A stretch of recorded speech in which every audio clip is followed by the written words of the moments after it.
प्रभारी हैं और साथ में यहाँ के लोकप्रिय एमएलए राजेश ठाकुर साहब और मेरे बड़े भाई रविंद्र सिंह जी, पार्टी के सभी बड़े अहदेदार, नंबरदार साहब, राममूर्ति जी, सारे सभी के नाम लेकर समय का जो है मैं परिचित करना चाहता हूँ। आज सबसे पहले मैं आपको ये बताना चाहता हूँ कि मैंने ये आपके यहाँ कैसे पहुँचा हूँ। जिस पार्टी में मैं था उस पार्टी में मेरी गर्दन काट दी गई और कैसे काटी गई आपको बेहतर पता है। जो लोग पिछले दिन भाजपा के आपके दफ्तर में आके टिकट मांग रहे थे, ब्रीफकेस लेके घूम रहे थे, पैसा लेके घूम रहे थे, मैं बधाई देना चाहता हूं अविनाश राय खन्ना जी को। इन्होंने तरजीह नहीं दी, इन्होंने अपने कार्यकर्ता को तरजीह दी और इन्होंने अपने उस कार्यकर्ता को तरजीह जो 5 साल से काम कर रहा था। लेकिन हमारे जो लोग बिकाऊ निकले, लास्ट दिन एक दिन में 15 मिनट में पार्टी ज्वाइन करके इन लोगों ने पैसा लिया और मेरी गर्दन काट दी। आज मैंने सुन रहा था कि यहाँ के लोगों को हेलीकॉप्टर में प्रचार करने भेजा जा रहा है। वो जो हेलीकॉप्टर दिया गया है मेरी गर्दन काट के दिया गया है, मेरा मर्डर किया गया है। मैं 30 साल पार्टी की सेवा में लगा रहा, कुछ औहदे रहे भी मेरे पास, कुछ कहीं काम किया। नेता कौन नहीं हारता, राहुल भी हारे हैं, वाजपेयी साहब भी हारे थे। लेकिन इसका ये मतलब नहीं कि आप कोई व्यक्ति हार जाए तो उसको आप जो है वो नज़रअंदाज कर दें, उसका कदर कर दें, उसको जो है वो। आज खन्ना साहब ने मेरे आंसू पहुंचे हैं, घर आए हैं। मेरे किसी नेता का जो जिस पार्टी में मैं था, किसी का टेलीफोन भी नहीं आया कि कालिया जी आपको टिकट नहीं दिया गया, कोई बात नहीं, आपको कोई और जिम्मेवारी कहीं लगा दी जाएगी।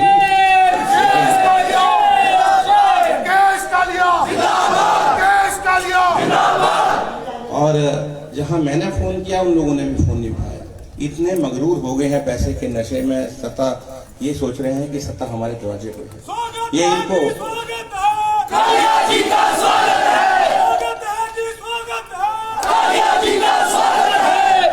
इनको ये गलतफहमी हो गई है। जो जिला परिषद में इनको वोटें पड़ गई थी उस समय कोरोना लगा हुआ था, हम सारे क्वारंटाइन थे और मैं तो चपेट में भी आ गया था, एडमिट रहा फोर्टिस में।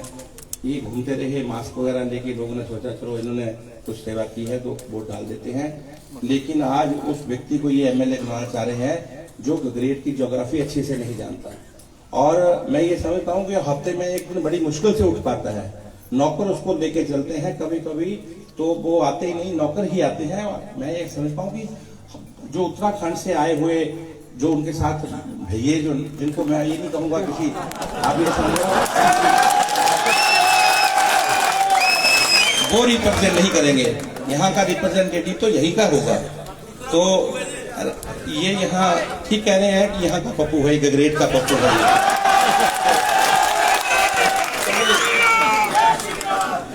ये क्या आप आरोप लगाते हैं? राजेश व्यापारी है, क्रैशर है, भाई क्या बुरा काम कर रहा है? क्रैशर चलाना क्या बुरा काम है? कमा के रोटी खा रहा है, कुछ आपके हिस्से भी कभी शगुन आता है तो देता है। आप तो केदारनाथ का मंदिर लूट के आए हैं, लोगों की लाशों का पैसा लेके आए हैं। तो ये आपसे कहूंगा कि आप सब गगरेट वासी, इनके जो 1000 रुपए जिसको ये छात्रवृत्ति कहते हैं, वो इलेक्शन के दिनों में कोई छात्रवृत्ति नहीं होती।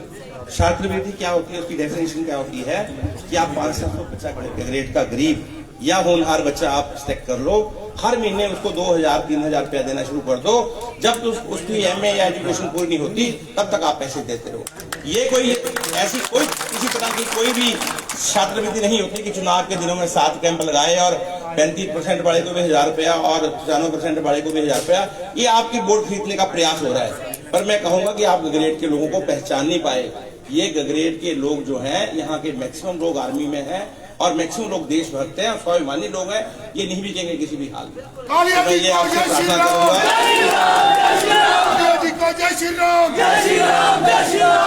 जिस पार्टी ने मेरे साथ न्याय नहीं किया आपके साथ न्याय नहीं कर सकती। ये कहीं नहीं बन रहे। इन्होंने आधे से ज्यादा टिकटें बेची हैं, पैसे कमाए अपने हेलीकॉप्टर घुमाने के लिए, अपनी पार्टी को चलाने के लिए। और ये जो पैसे कहते थे कि हम जो है आपको 1500 रुपया पर महिला को देंगे, आप कैसे देंगे? आपने तो आपकी पिछली गवर्नमेंट में भी कहा था कि हम लोगों जो बेरोजगारी भत्ता देंगे, कहाँ मिला, किसको मिला बेरोजगारी भत्ता?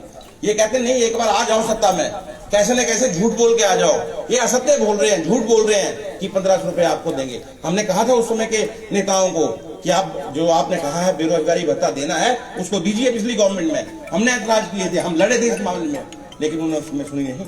और आज आपके साथ फिर जो है इसी तरह के झूठे वायदे कर रहे हैं। मैं किसी चीज की लालच में आपके पास नहीं आया, मैं आपके साथ सहयोग करने आया हूँ, क्योंकि गलत व्यक्ति जो है यहाँ का बन जाए, तो गलत सरकार यहाँ पे क्या बन जाए।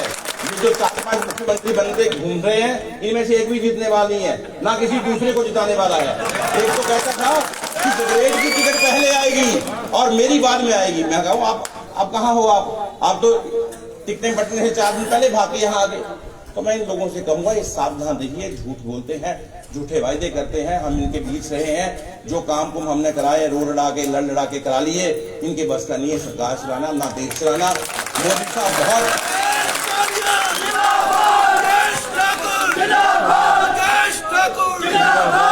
मोदी साहब बहुत दलेरी के साथ सरकार चला रहे हैं। धारा 370 तोड़ के रख दी है कश्मीर में, उग्रवाद खत्म कर दिया है।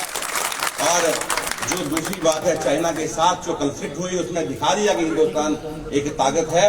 और जो है मोदी साहब हिंदुइज्म का ध्यान रखते हैं, हिंदुओं का विशेष ध्यान रखते हैं, हम उनके साथ हैं और उनकी नीतियों के साथ हैं। और आपको ये एश्योर करते हैं कि ग्रेट नहीं, चिंतपूर्णी भी और जसवा भी, ये ऊना जिला सारा और परागपुर भी और देहरा भी, सब जगह पे जहां मेरे समर्थक होंगे हम उनको बीजेपी को वोट डालने का